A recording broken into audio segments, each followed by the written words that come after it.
என் தனிமையின் நிலை என்ன?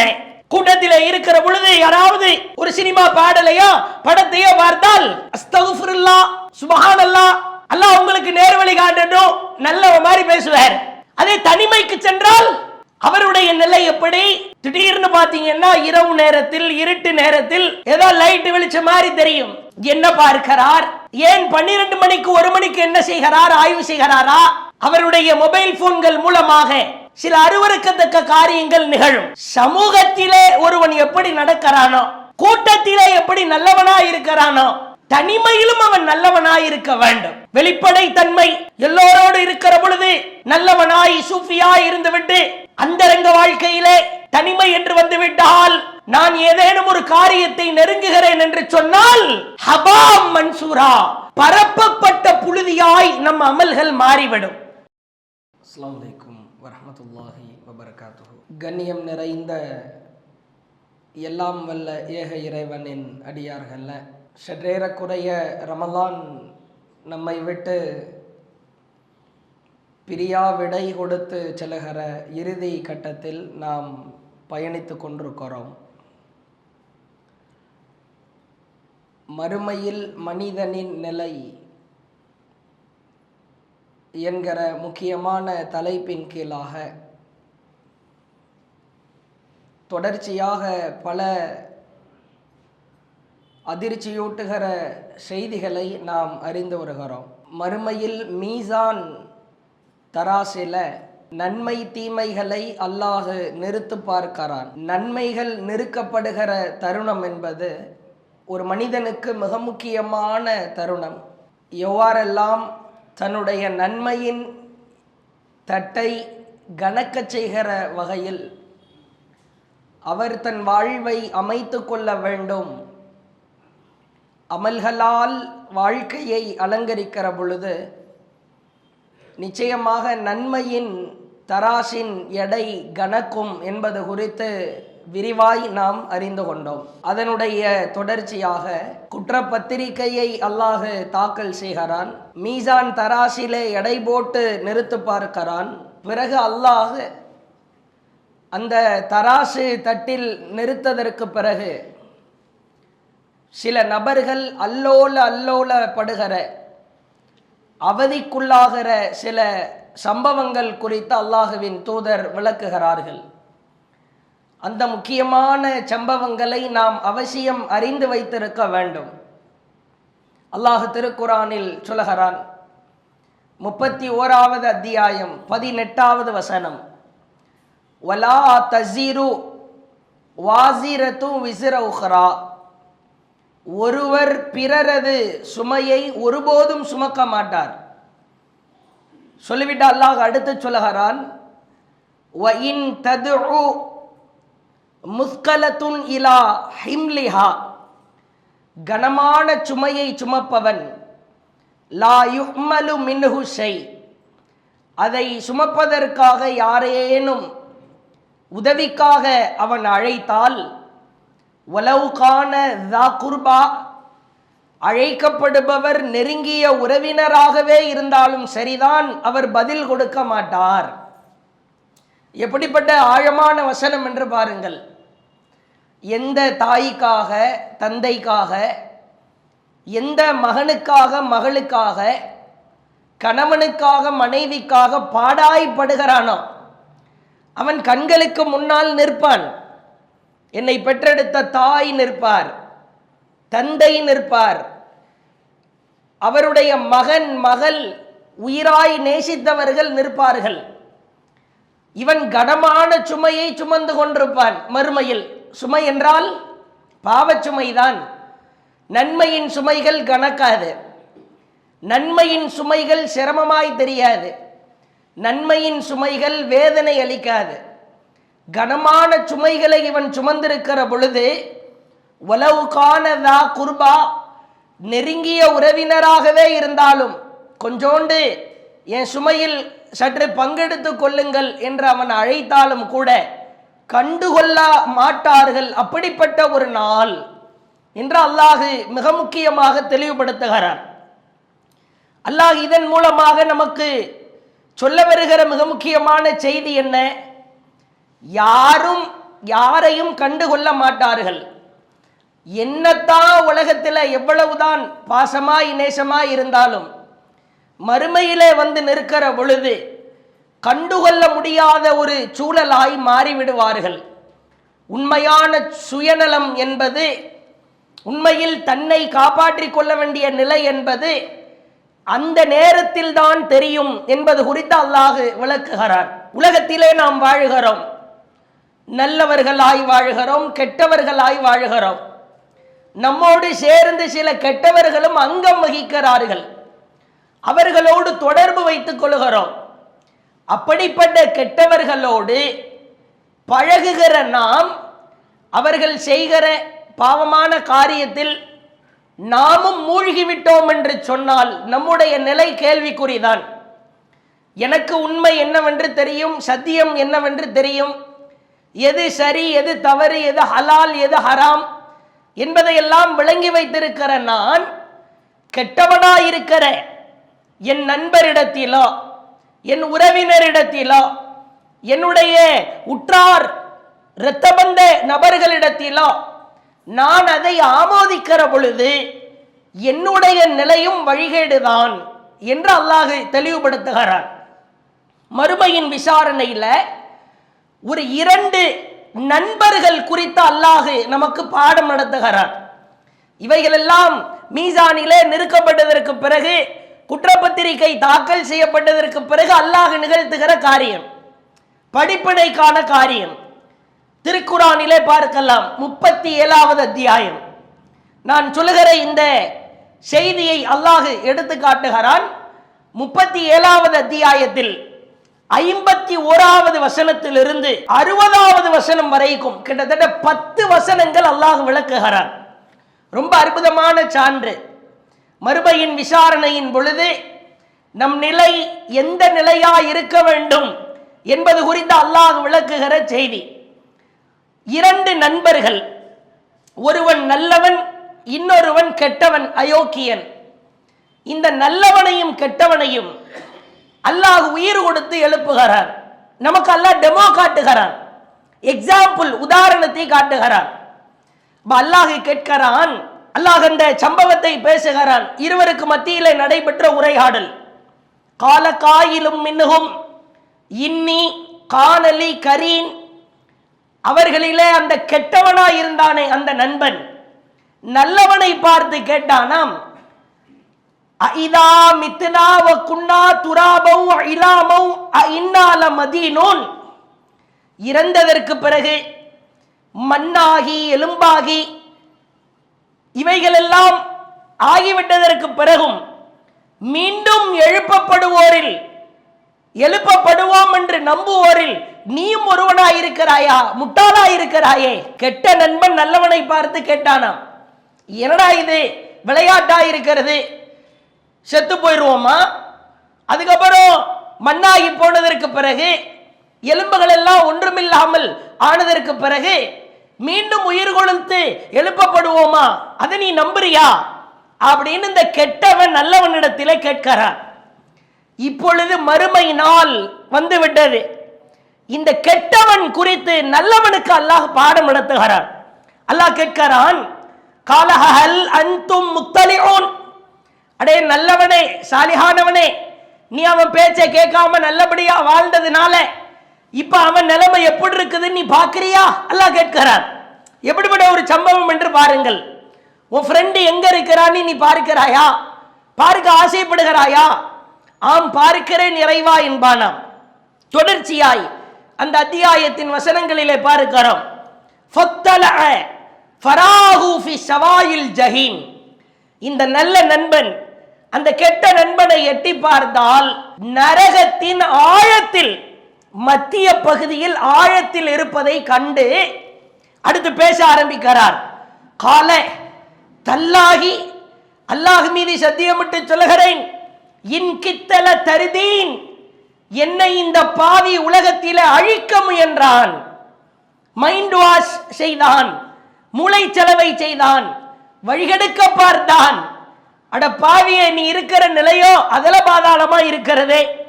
பிறகு அவர் சொல்லுகிறார், வலவுலா நிஅமத்து ரப்பி என் இறைவனின் அருள் எனக்கு இல்லை என்று சொன்னால் லகுன்து மினல் முஹ்தரீன், இந்த பாவியோடு சேர்ந்து நானும் மூழ்கி இருப்பேனே.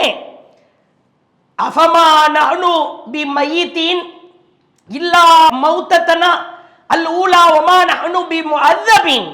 பிறகு அவர் சொல்கிறார், எங்களின் முந்தைய மரணத்தை தவிர நாங்கள் மரணிப்போர் இல்லை, நாங்கள் வேதனை செய்யப்படுவோரும் இல்லை. சந்தோஷத்திலே பேச ஆரம்பிக்கிறார். சொல்லிவிட்டு சொல்லுகிறார் 37வது அத்தியாயம் 60வது வசனம், இன்ன ஹாதா லஹுவல் ஃபௌசுல் அதீம், இதுதான் எனக்கான மகத்தான வெற்றி. உலகத்திலே வாழ்பவர்களுக்கு நடுவில் அல்லாஹ் எடுத்து காட்டுகிற சம்பவம். நீ எத்தனையோ கெட்டவனோடு வாழ்வதற்கான வாய்ப்பு இருக்கும், அந்த சூழல் அமைந்திருக்கும். மார்க்கத்தை கடைபிடிக்காத, அல்லாஹ்விற்கு கட்டுப்பட்டு நடக்காத எத்தனையோ பாவிகளோடு கூட்டு சேருகிற ஒரு சூழல் எல்லாம் உனக்கு அமைந்தாலும் கூட நீ இறைவனை நம்பி மறுமையை நம்பி வாழ்கிற பொழுது நீ அழிய மாட்டாய். பார்க்கலாம், கூட்டு சேருகிற நபர்களை எல்லாம் பாருங்கள். ஒரு பெருங்கொண்ட குடும்பம் கூட்டு சேருகிறார்கள், மார்க்கத்திற்கு மாற்றமாய் நடக்கிறார்கள். அல்லது நட்பு உறவு இல்லாத, இரத்தபந்த உறவில்லாத நண்பர்கள் என்ற அடிப்படையில் நீண்ட நெடிய ஆண்டு காலம் கூட்டு சேருகிறார்கள், ஹராமான காரியத்தில் ஈடுபடுகிறார்கள், மார்க்கத்திற்கு மாற்றமாய் வாழ்கிறார்கள். இவர்கள் குறித்தெல்லாம் அல்லாஹ் மறுமையில் எச்சரிக்கை செய்வதாக அல்லாஹுவின் தூதரவர்கள் மிக தெளிவாய் நமக்கு விளக்குகிறார்கள். இது ஒரு முக்கியமான செய்தி. அடுத்து மறுமையின் விசாரணையில் மிக அவலப்படுகிற அகோரத்தின் உச்சத்தில் நிற்கிற ஒரு முக்கியமான சம்பவம் குறித்து அல்லாஹுவின் தூதர் எச்சரிக்கை செய்கிறார்கள். அல்லாஹுவின் தூதர் சொல்லுகிற செய்தி சஹீஹ் முஸ்லிமிலே பார்க்கலாம். இன்னும் முஸ்னத் அஹ்மது, இப்னு மாஜா போன்ற நபிமொழி தொகுப்பிலும் பதிவு செய்யப்பட்டிருக்கிறது. அல்லாஹுவின் தூதர் கேட்கிறார்கள், ஹல் தத்ரூன மினல் முஃப்லிஸ், திவாலாகி போனவன் என்றால் உங்களுக்கு யார் என்று தெரியுமா? நபி தோழர்களுக்கு மத்தியிலே கேட்கிறார்கள், திவாலாகி போனவன் யாருன்னு தெரியுமா? காலு அல் முஃப்லிஸ் ஃபீனா, எங்களிலே திவாலாகி போனவர் என்றால் யா ரசூலல்லாஹ் மல்லா திர்ஹம் லஹு வலா மதா, தீனாரு திர்ஹம் அவர் வாழ்வாதாரத்திற்கு தேவையான பொருட்கள் இவைகள் எல்லாம் இல்லாதவர் தானே திவாலாகி போனவர். அல்லாஹுவின் தூதர் அடுத்து சொன்னார்கள், இன்னல் முஃப்லிஸ மின் உம்மத்தி, என் உம்மத்திலே திவாலாகி போனவர்கள் மையத்தி யௌமல் கியாமா, மறுமை நாளிலே வருவார்கள். ரசூல்லா பயன்படுத்துற வார்த்தையை கவனிக்கணும். நூஹ் அலைஹிஸ்ஸலாம் சமூகத்திலிருந்து வருவாங்கன்னு சொல்லல, இப்ராஹிம் நபி சமூகத்திலிருந்து வருவாங்கன்னு சொல்லல. இன்ன மின் உம்மத்தி, ஏன் சமுதாயத்திலிருந்து வருவாங்க. குற்றப்பத்திரிகை தாக்கல் செய்யப்படும், நிறுத்து பார்க்கிற தராசு நிறுத்து பார்ப்பதற்கு ஒன்றும் இருக்காது. திவாலாகி போனவனாய் வருவான். அல்லாஹுவின் தூதர் சொன்னார்கள், அவன் எப்படி வருவான் தெரியுமா? நபிகளார் சொல்லுகிற செய்தியை கவனிக்கிற பொழுதே அந்த செய்தியின் உக்கரம் நமக்கு விளங்குகிறது, உச்சபட்ச முக்கியத்துவம் விளங்குகிறது. பிஸ்யாமின் நோன்புடன் வருவான், சலாத்தின் தொழுகையுடன் வருவான், ஜகாத்தின் ஜகாத்தோடு வருவான். சும்மாவெல்லாம் வர்றது கிடையாது. உலகத்திலே வாழ்கிற பொழுது ரமதான் மாதத்திலே நோன்பு நோட்டிருப்பான், தொழுகையை நிறைவேற்றி இருப்பான், கரெக்டா அக்யூரேட்டா 102% கணக்கு பார்த்து ஜகாத்து கொடுத்திருப்பான், தர்மத்தை அள்ளி அள்ளி கொடுத்திருப்பான். அப்படிப்பட்டவன் வருவான். அல்லாஹுவின் தூதர் சொன்னார்கள், வயஅதி கத் ஷதம இர்தஹாதா வகதஃபஹாதா வஅக்கல மாலஹாதா, அவன் என்ன செய்வான்? மற்றொருவரை தான் வாழ்ந்த காலகட்டத்தில் மற்றொருவரை திட்டி இருப்பான், ஒருவர் மீது அவதூறு சொல்லி இருப்பான், ஒருவரது பொருளை முறைகேடாய் புசித்திருப்பான், ஒருவரது இரத்தத்தை சிந்தி இருப்பான், ஒருவரை அடித்திருப்பான். சொல்ல ஒரு பெரிய பட்டியல் போடுறாங்க. தொழுகையோடு வருவான், நோன்போடு வருவான், ஜகாத் தர்மங்களோடு வருவான். ஆனால் மனிதர்களுக்கு மத்தியில் நீதமாய் நடந்திருக்க மாட்டான், அநியாயம் செய்திருப்பான், அட்டூழியத்தில் ஈடுபட்டிருப்பான், அடித்திருப்பான், திட்டியிருப்பான், அவதூறு பேசியிருப்பான், புறம் பேசியிருப்பான். இப்ப அல்லாஹ்வுடைய தூதர் சொன்னாங்க, அவருடைய நன்மைகளில் இருந்து தொழுத தொழுகை, நோற்ற நோன்பு, கொடுத்த ஜகாத்து, அவைகளில் இருந்து யாரை இவன் திட்டினானோ, யாரை இவன் அவதூறு பேசினானோ அவர்களுக்கு எடுத்து கொடுக்கப்படும். ஒருவேளை இவன் செய்த நன்மைகள் தீர்ந்து விடுமானால், இவன் யாரை திட்டினானோ, ஏசினானோ, அவதூறு சொன்னானோ அந்த மனிதனின் பாவத்தில் இருந்து இவனுக்கு கொடுக்கப்படும். அல்லாஹ்வின் தூதர் சொன்னார்கள், அவருடைய நன்மைகளில் இருந்து எடுத்து கொடுப்பதற்கு முன் நன்மைகள் தீர்ந்து விட்டால் அந்த மனிதரின் பாவங்களில் இருந்து சில எடுக்கப்பட்டு இவர் மீது போடப்படும். அல்லாஹ்வின் தூதர் சொல்லிவிட்டு சொன்னார்கள், ஃபத்துரிஹத் அலைஹி சும்ம துரிஹ ஃபின்னார். நன்மைகள் எல்லாம் முழுமையாய் கொண்டு வந்த அந்த மனிதன் நிறுத்து பார்ப்பதற்கு ஒன்றுமில்லாத காரணத்தினால் மற்றவனின் பாவச் சுமைகளை எல்லாம் சுமந்து கொண்ட இவன் ஃபத்துரிஹ ஃபின்னார், நரகத்திலே விசாலமாய் வீசப்படுவான். நரகத்தின் ஆழத்திற்கு பயங்கரமான வேகத்திலே இவன் வீசப்படுவான். திவாலாகி போனவன். இன்றைக்கு நாம் நஷ்டம் ஏற்படலாம், போன நஷ்டத்தை லாபத்தை சம்பாதித்துக் கொள்ளலாம். ஆனால் இன்றைக்கு மனிதர்களுக்கு மத்தியிலே உள்ள நடைமுறையை பாருங்கள். சர்வ சாதாரணமாய் மற்றவனை பற்றி பேசுகிறார். மற்றவனை பற்றி பேசுவதற்கு நமக்கு என்ன தகுதி இருக்கிறது? நான் சாலிஹானவனாகவே இருக்கட்டும், இபாதத்தை செய்பவனாகவே இருக்கட்டும், அதனால என்ன? அல்லாஹ் திருக்குர்ஆனிலே சொல்கிறான், உன்னை நீயே பரிசுத்தப்படுத்திக் கொள்ளாதே. ஒருவர் தொழுகைக்கு வர மறுக்கிறார், நல்ல காரியம் செய்யல, அவருக்கு எடுத்து சொல்ல வேண்டுமே ஒழிய அவனை விட நீ சூஃபியாக நினைத்து கொண்டு பேசக்கூடாது.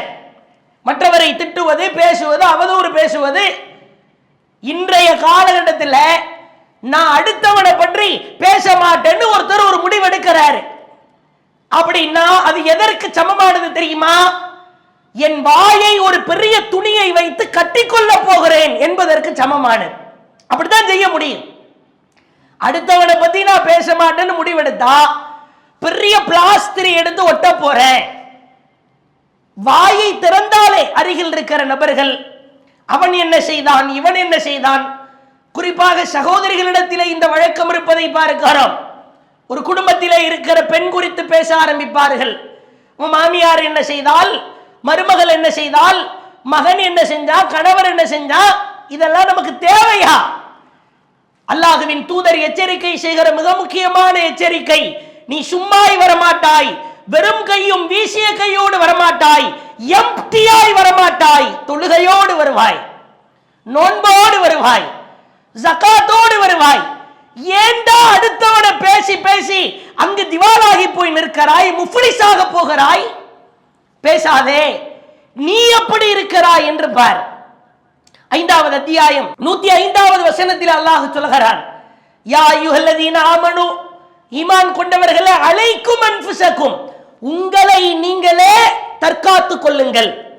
லா யதுர்ருக்கும் மன் தல்ல இதா ததைத்தும், உங்களை நீங்களே கவனிக்க ஆரம்பித்தால் நான் எப்படி இருக்கிறேன், என் வாழ்க்கை எப்படி இருக்கிறது, என் சூழல் எப்படி இருக்கிறது என்று உங்களை நீங்களே கவனிக்க ஆரம்பித்தால், லா யதுர்ருக்கும் மன் தல்ல, உங்களை வழிகெடுப்பதற்கு உலகத்தில் எவனடா இருக்கிறான்? அல்லாஹ் கேட்கிறான். உன்னை யாரால வழிகெடுக்க முடியும்? நான் எப்படி இருக்கிறேன் என்று நீ பார்க்க ஆரம்பித்தால் உன் வாழ்க்கை பரிசுத்தமாகிவிடும். இப்ப இவர்கள் இந்த திவாலாகி போனவன் லிஸ்ட்ல ஒரு காலத்திலே வந்துடக்கூட. டீ கடையில 4 பேர் சேருகிறார்கள், அல்லது ஒரு கூட்டமாய் பள்ளிவாசலாக இருந்தாலும் சரிதான். ரமலான் மாதத்திலே பெண்கள் சிலர் கூடுகிறார்களா, அல்லாஹ்விற்கு பயந்த சிலரை தவிர, விரல் விட்டு எண்ணப்படுகிற சிலரை தவிர, இது போன்ற பேச்சுக்களில் இருந்து எங்களை தற்காத்துக் கொள்ள வேண்டும் என்று நினைக்கிற சிலரை தவிர பெரும்பான்மையான மக்கள் அடுத்தவர்களை பேசி பேசி நாசமாய் போவதை பார்க்கிறோம். மறுமையின் கொடூரத்தை இத்துணை நாட்கள் விளக்கினோம். அந்த கொடூரத்திற்கு நன்மைகளை, தொழுகையை, நோன்பை, ஜகாத்தை எடுத்து செல்கிற பொழுது ஒன்றுமில்லாத மனிதர்களாய் நீ மாறுவாய் என்று சொன்னால் இதைவிட பேரிழப்பு ஒன்றும் இருக்காது. அதே போன்று நீங்கள் பார்க்கலாம், அல்லாஹுவின் தூதர் சொன்னார்கள், மறுமையில் கேவலப்பட்டு அவமானப்பட்டு நட்டம் அடைகிற ஒரு சாரார். இதெல்லாம் இந்த எடை போட்டு நிறுத்ததற்கு பிறகு உள்ள காரியம். நான் சொல்லுகிற அனைத்துமே நன்மையோடு, நான் உலகத்தில் அதிகப்படியான நன்மை செய்திருக்கிறேன், அதிகமாக வணக்க வழிபாடுகளை செய்திருக்கிறேன் என்ற ஆத்ம திருப்தியில வர்ற ஒருத்தன்.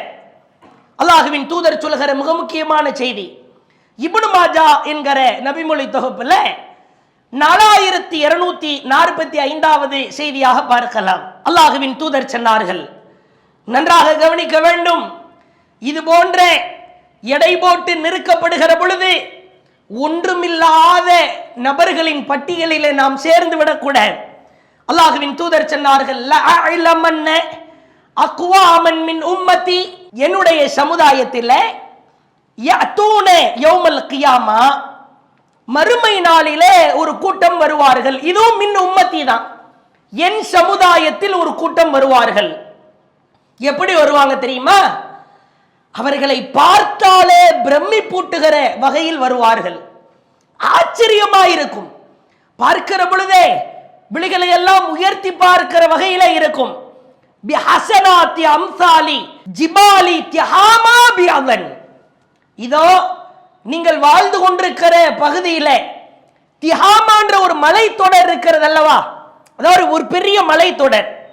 நீங்க ஹஜ்ஜுக்கோ உம்ராவிற்கோ செல்லுகிற பொழுது உங்களுடைய கைடன்ஸ் கிட்ட இந்த திஹாமான்ற இடம் எங்க வருதுன்னு கேளுங்க, சில கிலோமீட்டர் தூரம் காட்டுவார்கள். இவ்வளவு திஹாமா தான், இவ்வளவு பெரிய, அதாவது ஒரு இடத்துல, குறிப்பிட்ட இடத்துல இருக்கிற மலை, அதை சொல்லவில்லை அல்லாஹ்வுடைய தூதர். திஹாமான்னா ஒரு நீண்ட நெடிய மலை தொடர், ஒரு குறிப்பிட்ட தூரத்திலிருந்து குறிப்பிட்ட எல்லை வரைக்கும் இருக்கும். அல்லாஹ்வின் தூதர் சொன்னார்கள், இந்த திஹாமா மலை தொடர் அளவிற்கு அம்சாலி ஜிபாலின் திஹாமா பிஹஸனாத், நன்மைகளை கொண்டு வருவார்கள்.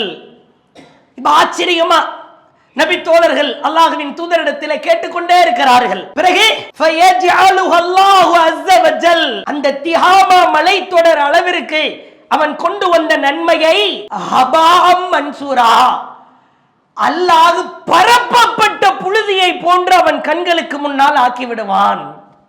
இவ்வளவு பெரிய பேரிழப்பு என்று பாருங்கள். இதை விட ஒரு கேவலம், அவமானம், நட்டம் இருக்குமா? கண்ணுக்கு முன்னாடி நம்முடைய கடை எரிகிற பொழுது, நம்முடைய பணமெல்லாம் பறிபோகிற பொழுது, நாம் சேர்த்து வைத்த முதலீடுகள் எல்லாம் அப்படியே கண்களுக்கு முன்னால் அழிகிற பொழுது ஒரு மனிதன் அதில் பார்க்கிற வேதனை எவ்வளவு ரணமாயிருக்கும். அதையெல்லாம் விட சின்ன சின்னதா பெருசு பெருசா வாழ்நாள் முழுக்க திஹாமா மலை தொடர் அளவிற்கு அவன் சேர்த்து வைத்த நன்மைகளை எல்லாம் ஹபா மன்சூரா, அப்படியே ஊதி விடுற புழுதி மாதிரி அல்லாஹ் ஆக்குகிறானாம்.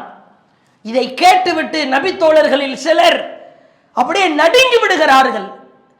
என்ன சொல்லுகிறீர்கள் அல்லாஹ்வின் தூதரே? தியாமா மலையளவுக்கெல்லாம் ஒருத்தனால நன்மையை செய்ய முடியுமா? செய்திருக்கிறானே, அப்படி செய்தவனை கூட ஒன்றுமில்லாமல் அல்லாஹ் ஆக்குகிறானே. உடனே அடுத்து அல்லாஹ்வின் தூதரிடத்தில் கேட்கிறார்கள். கால சௌபான் அவர்கள் கேட்கிறார், யா ரசூலல்லாஹ், அல்லாஹ்வின் தூதரே, சிஃப்ஹும் லனா, எங்களுக்கு அவர்கள் யார் என்று சொல்லுங்கள். ஜல்லிஹிம் லனா, அவர்களின் அடையாளங்கள் எப்படி இருக்கும் என்று காட்டுங்கள். அல்லாஹ் நகூனு மின்ஹும், அவர்கள் கூட்டத்தாரில் நாங்கள் ஆகிவிடாமல் இருக்க வேண்டுமே. அவங்க யாருன்னு சொல்லுங்க, அவங்க அடையாளத்தை எங்களுக்கு காட்டுங்க. பிறகு வநஹ்னு லா நஅலம், நாங்கள் அவர்களை அறியாமலா இருக்கிறோம். இப்படி ஒரு கூட்டத்தார் ஏன் உம்மத்துல வருவாங்கன்னு சொல்றீங்க, அவர்களை நாங்கள் அறியாமல் இருக்கிறோமா? அல்லாஹ்வுடைய தூதர் ஒரு பெரிய அதிர்ச்சிகரமான ஒரு வார்த்தையை சொல்கிறார்கள். அம்மா இன்னஹும் இஹ்வானுக்கும், அவர்கள் உங்களுடைய சகோதரர்கள் தான். ஒமின் ஜில்ததிக்கும், உங்களோடு வாழ்பவர்கள் தான். ரசூலுல்லாஹ் சொல்ற அடையாளங்களை எல்லாம் பாருங்க. வயாஹுதுன மினல் லைல் கமா தாஹுதுன், நீங்கள் எப்படி இரவில் வணக்கத்தில் ஈடுபடுகிறீர்களோ, தஹஜ்ஜத், இரவு தொழுகை, வித்ர் தொழுகை, அல்லாஹ்வை வணங்குதல் என்று ஈடுபடுகிறீர்களோ அதே போன்று ஈடுபடுபவர்கள் தான். வலாக்கின்னஹும், எல்லாமே உங்களை மாதிரி தொழுவாங்க, நீங்க நோன்பு வைப்பது போன்று நோன்பு வைப்பார்கள், ஜகாத் கொடுப்பாங்க, தர்மம் கொடுப்பாங்க. வலாக்கின்னஹும் என்றாலும் அவர்களிடத்திலே ஒரு பயங்கரமான ஒரு காரியம் இருக்கிறது. அக்வாமுன், அந்த கூட்டத்தார்கள், இதா ஹலவ், தனித்து விட்டால், தனிமையாயிருந்தால், பிமஹாரிமில்லா, அல்லாஹ் எவற்றை எல்லாம் தடுத்தானோ அவற்றை ஆகுமாக்கி கொண்டு, இன்தஹகுஹா, அல்லாஹ்வின் வரம்புகளை எல்லாம் மீறுவார்கள். எவ்வளவு ஆழமா ரசூலுல்லாஹ் உபதேசம் பண்றாங்க பாருங்க. எல்லாம் ஓகே தான், கூட்டத்தில் இருக்கும்போது யோக்கியம் தான். தனிச்சிருந்தா, தனிமையில் இருக்கிற பொழுது, ஒரு முஸ்லிமுக்கு தனிமை என்று ஒன்று உள்ளதா? நீங்க வேற எல்லாத்தையும் விட்டுருங்க. ஒரு இஸ்லாமியருக்கு, அல்லாஹ்வை நம்பியவருக்கு தனிமை என்று ஒன்று இருக்கிறதா? எதிரி வந்து நிற்கிறான், குகையிலே அல்லாஹ்வின் தூதரவர்களும் அபூபக்கர் ரலியல்லாஹு அவர்களும் மறைந்திருக்கிறார்கள், எதிரியின் கால்கள் தெரிகிறது. அபூபக்கர் ரலியல்லாஹு ரசூலுல்லாஹ்வுடைய கரத்தை பிடிச்சுக்கிட்டு சொல்றாங்க, யா ரசூலல்லாஹ், குனிஞ்சு பார்த்தா அவ்வளவுதானே, நம்ம மௌத்தாயிருவோமே. ரசூலுல்லாஹ்வை மக்கால இருந்து விரட்டி வர்றா எதிரி. இஸ்லாத்தின் ஆரம்ப கட்டம். அப்ப அல்லாஹ்வின் தூதர் நடத்திய பாடம், அந்த கடுமையான நேரத்திலும், அந்த சங்கடமான நேரத்திலும், அந்த நிர்பந்தமான நேரத்திலும் அபூபக்கரிடத்திலே சொன்னார்கள், அபூபக்கரே, நீயும் நானும் மட்டுமல்ல, நம்மோடு மூன்றாவதாய் அல்லாஹ் இருக்கிறான். எந்த நேரத்தில் என்ன பாடம் நடத்துறாங்க பாருங்க. நீ எப்ப பயப்படுற? நீ நாடு ரெண்டு பேரும் நினைக்கிறியா? நம்மோடு மூன்றாவதாய் அல்லாஹ் இருக்கிறான். இப்படி புடம்போட்டு வளர்க்கப்பட்ட நபி தோழர்கள். அல்லாஹ்வின் தூதர் சொல்லிவிட்டு இந்த வசனத்தை ஓதி காட்டுகிறார்கள். 25வது அத்தியாயம் 23வது வசனம், வகதிம்னா இலா மா அமிலு, அவர்களின் செயல்களிலே நாம் கவனம் செலுத்துவோம். அல்லாஹ் சொல்கிறான், அவர்களின் செயல்கள் என்ன என்பது குறித்து நாம் கவனம் செலுத்துவோம்.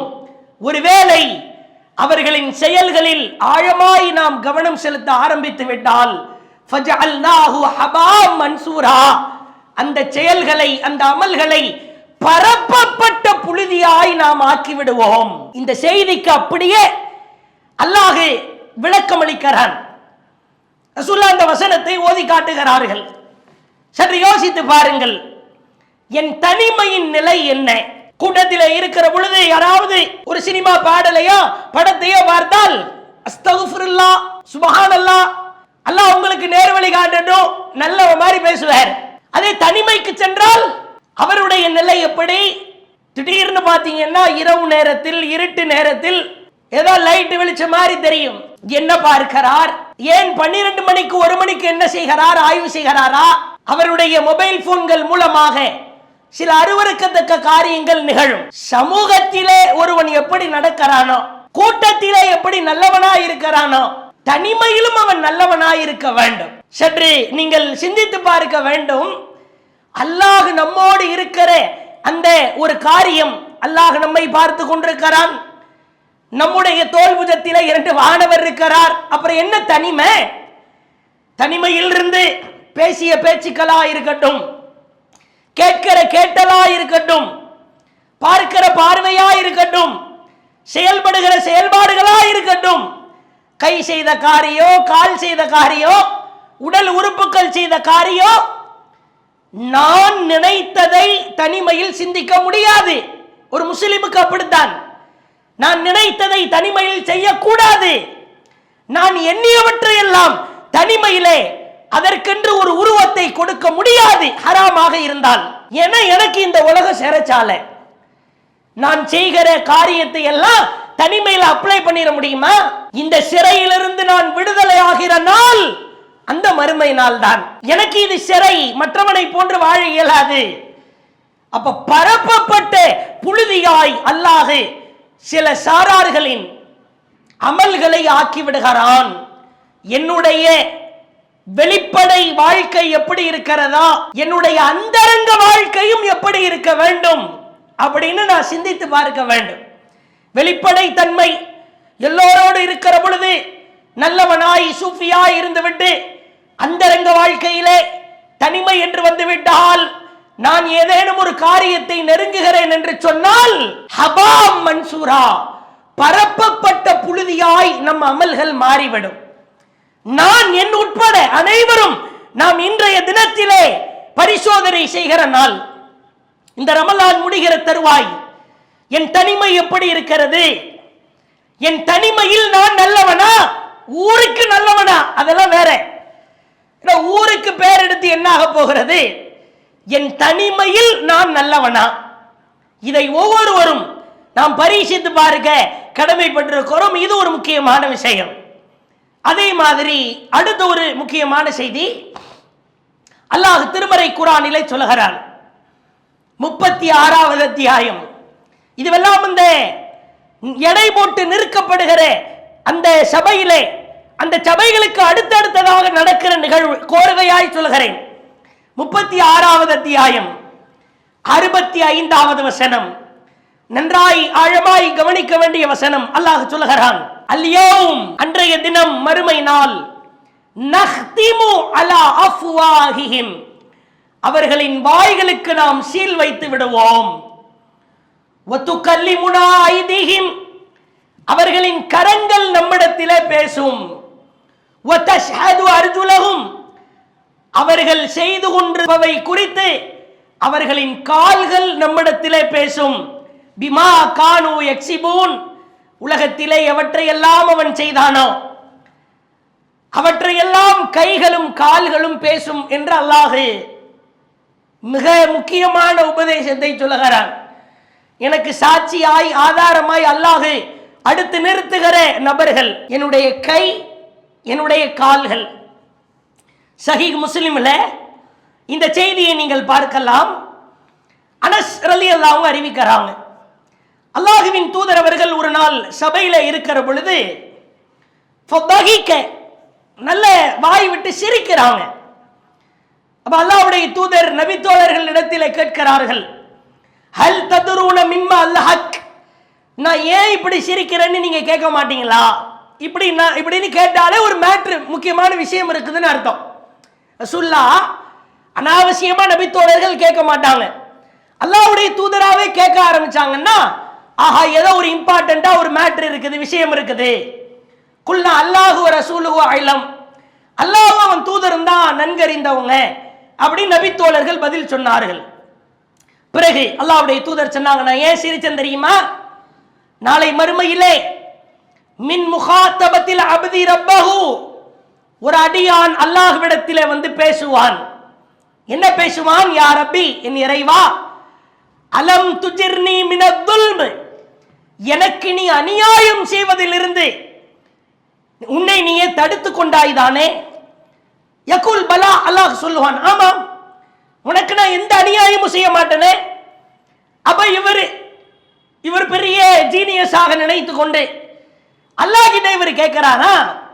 ஃபயகுல் அப்படின்னா, ஃபஇன்னி லா அஜீசு அலா நஃப்ஸி இல்லா ஷாஹிதம் மின்னி, நீ எனக்கு எதிரா எந்த சாட்சியையும் கொண்டு வரக்கூடாது, என்னிலிருந்தே நீ சாட்சியை கொண்டு வா. இவ எதுவுமே நடக்காதுன்ற மாதிரி நினைத்து கொண்டு அல்லாஹ்விடத்திலே கேட்கிறார். அப்ப அல்லாஹ் சொல்கிறான், ஃபயகுல் கஃபா பி நஃப்ஸிகல் யௌம அலைக ஷஹீதா, உன்னை பற்றி கணக்கெடுக்க, சாட்சி சொல்ல உன்னிடத்திலேயே நான் சாட்சி வைத்திருக்கிறேன். ஒபில் கிராமில் காத்திபின் சுஹுதா, 2 வானவர்களை நான் அமர்த்தி வைத்து, அந்த கண்ணியமிக்க வானவர்கள் இருக்கிறார்களே அவர்களே உனக்கு போதும்னு சொல்லிட்டு ஃபயுக்தமு அலா ஃபீ, வாய்களுக்கு அல்லாஹ் சீல் வைக்கிறான். ஃபயுகால் லி அர்கானிஹி இன்தகி, அவனுடைய உடல் உறுப்புகளை பார்த்து அல்லாஹ் சொல்கிறான், பேசுங்கள் என்கிறான். உடனே அவனுடைய ஃபயன்திகு பி அமாலிஹி, அவனுடைய அமல்கள் குறித்து அவனுடைய வாய் பேச முடியாத சூழல்ல கைகள் பேசுகிறது, கால்கள் பேசுகிறது, தோள்கள் பேசுகிறது. இப்பொழுது அல்லாஹ் அந்த உறுப்புகளுக்கும் அவனுக்கும் மத்தியிலே ஒரு உரையாடலை வைக்கிறானாம்.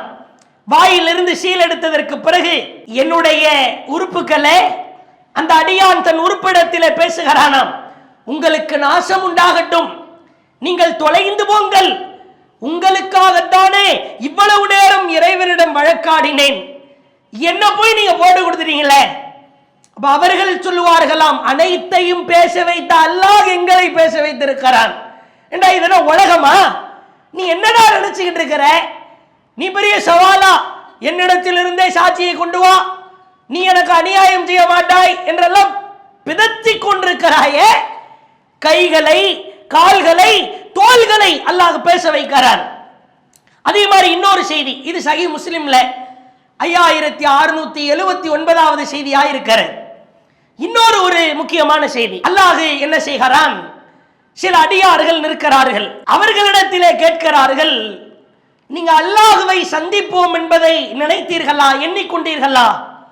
ஆம் இறைவா, நாங்கள் உன்னை சந்திப்போம் என்பதை நம்பினோம், உன் வேதத்தை நம்பினோம், உன்னை தொழுது உனக்காக நோன்பு நோற்றோம், தான தர்மம் கொடுத்தோம் அப்படின்னு சொல்லிட்டு இயன்ற நல்ல வார்த்தைகளை கூறி புகழ ஆரம்பிப்பாங்க. உன்னை அல்லாஹ் சொல்லுவான், இங்கே நில்லுங்கள், உனக்கு எதிரான சாட்சியை நாம் எழுப்ப போகிறோம். அந்த மனிதன் அப்படியே பதைத்து நிற்பான். எனக்கு எதிரான சாட்சியா? வாய்ப்பே இல்லையே. பிறகு அவனது வாய்க்கு முத்திரையிடப்படும். கூடுதலான தகவல், அவனுடைய தொடை, அவனுடைய சதை, அவனுடைய எலும்பு ஆகியவற்றை பார்த்து அல்லாஹ் சொல்லுவானாம், இன்தகி, பேசுங்கள் என்று சொல்லுவானாம். நன்றாய் கவனிக்க வேண்டும். தொடை, சதை, எலும்பு அவன் செய்தவை பற்றி எடுத்துரைக்கும். அவன் சாக்கு போக்கு சொல்லி தப்பித்து விடக் கூடாது என்பதற்காக அவன் உறுப்புகளை நாம் பேச வைத்தோம் என்று அல்லாஹ் சொல்கிறார். சஹீஹ் முஸ்லிம்ல 5678வது செய்தியாய் பதிவு செய்யப்பட்டிருக்கிறது. சற்று யோசித்து பாருங்கள். என்னுடைய கை பேசுகிறது, கால் பேசுகிறது, தொடை பேசுகிறது, சதை பேசுகிறது, எலும்பு பேசுகிறது. வாய்ப்பு இருக்கிறதா? நான் ஒரு தவறு செய்கிறேன், அந்த தவறை என் கை இல்லாமல் செய்ய முடியுமா? ஒருத்தன் ஒரு பாவத்தை செய்ய போறான், கையை வெட்டிட்டா செய்வாரு? அல்லது உடம்புல இருக்கிற தோலை எல்லாம் உரிச்சிட்டு தான் செய்ய முடியுமா? அல்லது உடலில் இருக்கிற சதைகளை வெட்டி கூறு போட்டுட்டு செய்ய முடியுமா? கைகள் இருக்கிறது. அட, கைகள் இல்லாமல் என்னால் தவறு செய்ய முடியுமா? என் உறுப்பிலே கால்கள் இல்லாமல், தோள்கள் இல்லாமல், சதைகள் இல்லாமல், எலும்புகள் இல்லாமல் தவறு செய்ய முடியுமா? வாய்களுக்கு முத்திரையை கொடுத்து அல்லாஹ் பேச வைக்கிறான். கையால், கால்களால், தொடை, சதை, எலும்புகளால் எனக்கு எதிராக, என்னுடைய எதிரிகளாக மறுமையிலே வந்து நிற்கும் என்று சொன்னால், ரப்பே, இந்த கண்ணை வச்சுதான் பார்த்தான் அசிங்கத்தை, இந்த காலை வச்சுதான் அசிங்கத்தை கேட்டான், இந்த கையை வச்சுதான் அந்த அசிங்கத்தை மூவ் பண்ணா, எடுத்தான், அசைத்தான், இந்த கால்களை வைத்துத்தான் அந்த அசிங்கத்தின் பக்கம் சென்றான். அப்போது தோளாகிய நான் இருந்த நிறைவா, சதையாகிய நான் இருந்த நிறைவா, எலும்பாகிய நான் இருந்த நிறைவா? அப்படி நொறுங்கிற மாட்டான் மனுஷன். என்ன தப்பு இந்த உறுப்புகளை எல்லாம் விட்டுட்டு செஞ்சிட முடியும்? வாய்ப்புகளே இல்லை. இதையெல்லாம் அல்லாஹ் மறுமையில வெட்ட வெளிச்சம் போட்டு காட்டுகிறான். அதே போன்று பாருங்கள், மிக முக்கியமான ஒரு விசாரணை. அல்லாஹ் நம்மை காப்பாற்ற வேண்டும். அல்லாஹ்வின் விசாரணையிலே இப்பொழுது நாம் ஒரு பாவம் செய்கிறோம். உலகத்தில் அல்லாஹ்விடம் மன்னிப்பு கேட்கிறோம். ஒரு பெரும் பாவத்தையே ஒருவர் செய்கிறார், செய்யக்கூடாத பாவத்தை செய்து விட்டார். அல்லாஹ்விடத்திலே மன்னிப்பு கேட்பார். அல்லாஹ் மன்னித்து விட்டானா இல்லையா என்று எப்போது தெரியும்? மறுமைக்கு போனா தான் தெரியும். அறியாமை காலத்தில் ஒரு பாவம் செய்தார், செய்யக்கூடாத அருவருக்கத்தக்க ஒரு பாவத்தை செய்து விட்டார், அல்லாஹ்வின் சன்னிதானத்திலே வீழ்ந்து விட்டார். அந்த பாவம் மன்னிக்கப்பட்டதா இல்லையா என்று மறுமைக்கு சென்றால் தான் தெரியும். அதே போன்று பாருங்கள், என்னுடைய விசாரணை நடக்கிற பொழுது நாம் முன்னரே சொல்லி இருந்தோம், குழுமி இருக்கிற அனைவருக்கும் ஒவ்வொருவரின் விசாரணையும் வெட்ட வெளிச்சமாக்கப்படும். அப்துல்லா என்ன தப்பு செஞ்சாருன்னு ஆதம் அலைஹிஸ்ஸலாம்ல இருந்து கட்டகடைசி மனுஷன் வரைக்கும் தெரியும். எல்லா நபர்களும் பார்ப்பார்கள், காதுகளிலே விழும். இவ்வளவு பெரிய அயோக்கியனா, இவ்வளவு பெரிய பாவம் செஞ்சானா? என்னை விசாரிக்கிற பொழுது என் தாய் இருப்பார், என் தந்தை இருப்பார், என் மனைவி நிற்பார், என் பிள்ளைகள் நிற்கும். யார் பேச்சாளராய் இருந்தாரோ அவர் நிற்பார், யாருக்கு உபதேசம் சொல்லப்பட்டதோ அவர்கள் நிற்பார்கள், ஆலிம்கள் நிற்பார்கள், மார்க்கம் படிக்காதவர்கள் நிற்பார்கள், நபிமார்கள் நிற்பார்கள், மலக்குமார்கள் நிற்பார்கள். எப்படிப்பட்ட ஒரு சூழல் என்று பாருங்கள். சுப்ஹானல்லாஹ். மறுமையின் விசாரணையிலே இந்த ஒரு விசாரணை நமக்கு கிடைக்க வேண்டும் என்பதை நாம் உளமாற அல்லாஹ் கிட்ட பிரார்த்தனை பண்ணணும். அப்படிப்பட்ட ஒரு முக்கியமான விசாரணை அல்லாஹ்வின் தூதர் சொன்னார்கள். சஹீஹ் முஸ்லிமிலே பார்க்கிறோம், அல்லாஹ் நஜ்வா என்கிற விசாரணையை நடத்த போகிறான். நஜ்வா விசாரணை மிக அற்புதமான விசாரணை. கோடான கோடி மக்கள் குழுமி இருக்கிற பொழுது அல்லாஹ் ஒரு அடியானை அழைக்கிறான். அந்த அடியான் ரப்பு பேச போகிறான். ரப்பு இறைவன் அந்த அடியானிடத்தில் உரையாட போகிறான். இறைவன் அந்த அடியானிடத்தில் உரை நிகழ்த்துவதற்காக கோடான கோடி உலக மக்களுக்கு மத்தியிலே அல்லாஹ் நஜ்வா ஒரு திரை ஒன்றை போடுகிறான். இந்த மாதிரி ஒரு விசாரணை நமக்கு நடக்கணும். இல்லை என்றால் கேவலம் தான், அவமானம் தான். எவ்வளவு கண்ணியமாய் வாழ்ந்த நான் மறுமையிலே போய் இழிவாகிவிடக் கூடாதே. அல்லாஹ் அந்த அடியான், இதற்கு மத்தியில ஒரு திரை, இதற்கு அப்பால் பில்லியன் ட்ரில்லியன் மக்கள்கள். இங்கே என்ன நடக்கிறது அங்கே நிற்பவர்களுக்கு தெரியாது. எவ்வளவு கண்ணியமான விசாரணை என்று பாருங்கள். இப்பொழுது அல்லாஹ்வின் தூதர் அந்த சுவாரஸ்யமான சம்பவத்தை சொன்னார்கள். இன்னல்லாஹ யுத்னில் முஃமின் ஃபயதஉ அலைஹி கனஃபஹு வயஸ்துருஹு. அல்லாஹ் ஒரு திரை ஒன்றை போடுகிறான். அத்தஅரிஃபு தம்பகதா. அந்த அடியாரிடத்தில் அல்லாஹ் கேட்கிறான், இந்த பாவத்தை நீ செஞ்சியா? அத்தஅரிஃபு தம்பகதா, இந்த பாவத்தை நீ செஞ்சியா?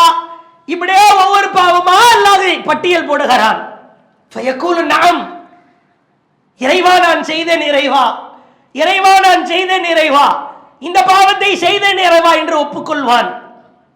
இதா அக்கர்ரஹு பிதுனூபி, இப்படி பெரும் பெரும் பாவம், சிறு சிறு பாவம், அத்துணை பாவங்களையும் அல்லாஹ் அவனிடத்திலே கேட்டுக்கொண்டே இருப்பான். உடனே அந்த அடியான் நினைப்பானாம், வராஃபி நஃப்ஸிஹி அன்னஹு ஹலக், இன்றைய தினம் நாம் அழிந்து விட்டோம். ஐயோ, திரைய போட்டு வேற தனியா ஸ்பெஷலா ஒரு விசாரணை நடக்கிறது என்று சொன்னால் அவன் நினைப்பான், ஐயோ நாம் அழிந்து விட்டோம், நாம் நாசமாக போகிறோம், ஒரு பாவத்தை விடாம அல்லாஹ் ஒவ்வொன்றா நம்மை கேட்கிறானே என்று அவன் நினைப்பான். இப்பொழுது அல்லாஹ் சொல்லுவானாம், சதர்துஹா அலைக ஃபித் துன்யா, நீ செய்த இந்த பாவங்களை நான் உலகத்திலே உனக்கு வெளிக்கொண்டு வரவில்லை, உன் கண்ணியத்தை பாதுகாத்தேன். வஅன அக்ஃபிர்ஹா லக அல்யௌம், இன்றைய தினமும் இந்த பாவத்தை நான் மன்னித்து விட்டேன். ஃபயுதா கிதாப ஹஸனாத்திஹி, உன் புத்தகம் முழுக்க நன்மையாய் மாற்றி விட்டேன்.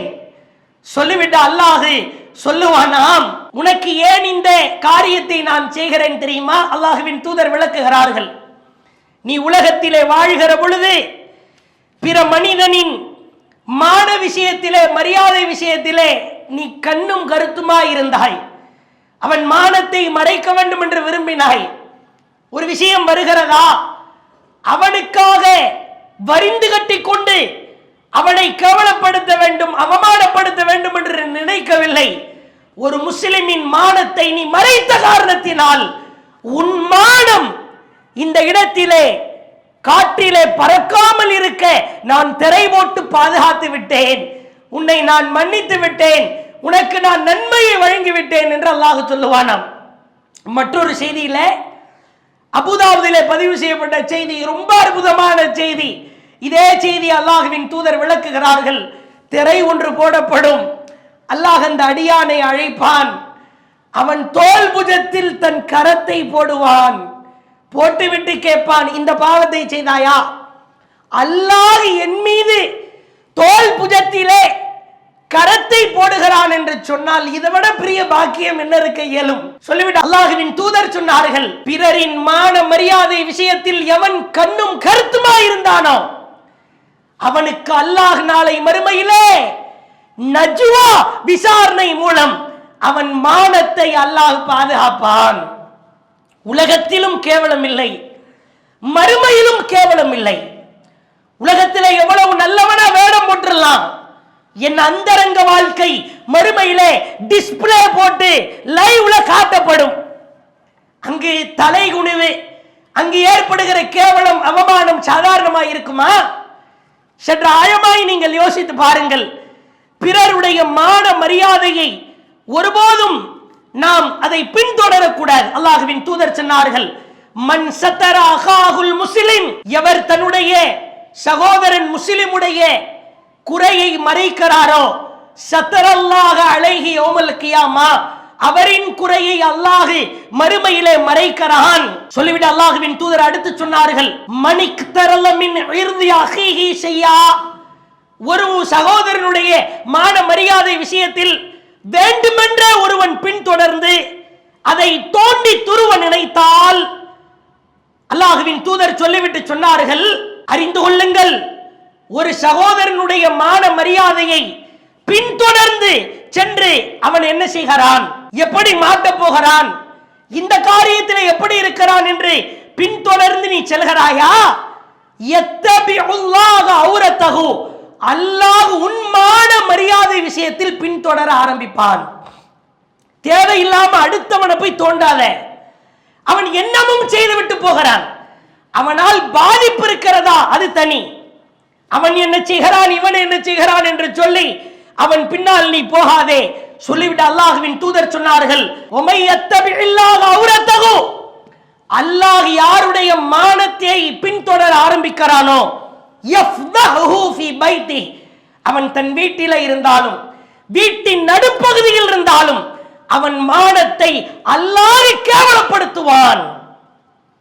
ஒரு சகோதரனுடைய மானம், காபா மக்கா, அந்த புனிதம் நிறைந்த நாள், அந்த புனிதமான இடம், அதற்கு நிகராக அல்லாஹ்வின் தூதர் சொன்னார்கள். அவ்வளவு புனிதமான மான மரியாதை விஷயத்தில் இன்றைய சர்வசாதாரணமாய் ஒரு பெண் குறித்த அவதூறு பரப்பப்படுகிறது, அவளின் வாழ்க்கையே கேள்விக்குறியாகிறது. ஒரு மனிதன் எந்த தவறும் செய்திருக்க மாட்டான், காதுகளில் கேட்டவற்றை எல்லாம் முகநூல் வாயிலாக, வாட்ஸ்அப் வாயிலாக, சமூக வலைதளங்களின் வாயிலாக பரப்பி திரிகிறான். அல்லாஹ்வின் தூதர் முஆத் ரலியல்லாஹு அவங்கள்ட்ட சொன்னாங்க, முஆதே, தன்னுடைய நாவை அப்படி இழுத்து பிடிச்சுக்கிட்டு சொல்றாங்க, ஹல் யகுபுன் நாஸ் ஃபின் நாரி அலா உஜூஹிஹிம், பல மனிதர்கள் நரக நெருப்பிலே வெந்து சாவதற்கு இந்த நாவு ஒரு காரணமாய் இருக்கிறது. முஆத் கேட்கிறார், நாவு மூலமாவெல்லாம் நரகத்துக்கு போவாங்களா? அல்லாஹ்வின் தூதர் சொன்னார்கள், இல்லா ஹஸாயித அல்சினதிஹிம், முகம் குப்புற நரகத்தில் விழுவதற்கான பெருங்காரணம் நாவின் மூலமாக அறுவடை செய்வதுதான். நம்முடைய நாக்கு, நம்முடைய மர்ம உறுப்பு, இவைகளை பாதுகாத்துக் கொண்டால் நிச்சயமாய் ஸ்வர்க்கம் இருக்கிறது என்று அல்லாஹ்வின் தூதர் சொன்னார்கள். சற்று ஆழமாய் யோசித்து பாருங்கள். உலக மக்களுக்கெல்லாம் நடுவிலே ஒரு திரை ஒன்றை போட்டு என்ன அருகிலே வந்து நின்று, மனிதா, உலகத்திலே உன்னை கண்ணியப்படுத்தியது போல் இங்கும் உன்னை கண்ணியப்படுத்துகிறேன் என்று ரப்பு சொல்கிறான் என்று சொன்னால், இப்படிப்பட்ட ஒரு விசாரணை நமக்கு நடைபெற வேண்டும். அல்லாஹ்வின் திருக்குர்ஆன் வசனம் நமக்கு தெளிவுபடுத்துகிறது. இந்த உலகத்திலே முஸ்லிமாய் வாழ்பவர்கள், இவர்களுக்குத்தான் மறுமையிலே வெற்றி கிடைக்கும். அல்லாஹ் குர்ஆனில் நாளை மறுமையிலே முஸ்லிம் அல்லாதவர்களின் புலம்பல் குறித்து பேசுகிறான். ருபமா யவத்துல்லதீன கஃபரு, அல்லாஹ்வை மறுத்த பாவிகள் சொல்லுவார்கள், லவ்கானு முஸ்லிமீன், உலகத்திலே வாழ்கிற பொழுது நாங்களும் முஸ்லிம்களாக இருந்திருக்க கூடாதா? மறுமையிலே அந்த புலம்பல், கதறல், கூச்சல் சப்தத்தை நாம் கேட்போம். நாங்க முஸ்லிமா இருந்திருக்க கூடாதா? நாங்க இஸ்லாமியனா இருந்திருக்க கூடாதா? நாங்க அல்லாஹ்வை நம்பி இருக்க கூடாதா? அல்லாஹ்வுடைய தூதரை நம்பி இருக்க கூடாதா? இந்த நாளிலே தோற்று விட்டோமே என்று புலம்புவார்களாம். இறுதியாய் பாருங்கள், அல்லாஹ் திருக்குரானிலே மிக முக்கியமான ஒரு வசனத்தை சொல்கிறான். நரகவாசிகள் என்று முடிவாகிவிட்டால் அந்த நரகவாசிகள் சொர்க்கவாசிகளை பார்த்து அழைப்பார்களாம். 7வது அத்தியாயம் 50வது வசனம். வனாதா அஸ்ஹாபுன் நார், நரகவாசிகள் அஸ்ஹாபுல் ஜன்னா சொர்க்கவாசிகளை அழைப்பார்களாம். சொர்க்கவாசிகளே, எங்களால இந்த வேதனையை தாங்க முடியல. பிறகு அவர்கள் கதறி துடித்து கேட்கிற வார்த்தையை பாருங்கள். அன்னாஃபீது அலைனா மினல் மா, அந்த சொர்க்கத்தில் இருந்து கொஞ்சோண்டு தண்ணீர் எடுத்து இங்க மேனியில ஊற்ற முடியுமா? மிம்மா ரஸககுமுல்லா, அல்லது அல்லாஹ் உங்களுக்கு சொர்க்கத்தில் சாப்பிடுறதுக்கு ஏதாவது ரிஸ்க் கொடுத்திருப்பான் தானே, அதை எங்க மேல தூக்கி போடுறீங்களா? எங்களால தாங்க முடியல அப்படின்னு நரகத்திலே நுழைந்தவன் புலம்புகிற பொழுது சொர்க்கவாசிகள் சொல்லுவார்களாம், காலு இன்னல்லாஹ ஹர்ரமஹுமா, இவ்விரண்டையும் அல்லாஹ் உங்களுக்கு ஹராமாக்கி விட்டான். எப்படிப்பட்ட மறுமை என்று பாருங்கள். அல்லாஹ் காப்பாற்ற வேண்டும். தப்பி தவறி மறுமை நாளிலே நரகவாசிகளில் ஒருவராய் நாம் ஆகிவிடக் கூடாது. அப்படிப்பட்ட ஒரு கேவலத்தை நாம் அடைந்து விடக் கூடாது. சொர்க்கத்தின் அந்த தண்ணீர் கூட ஹராமாகிவிடும்.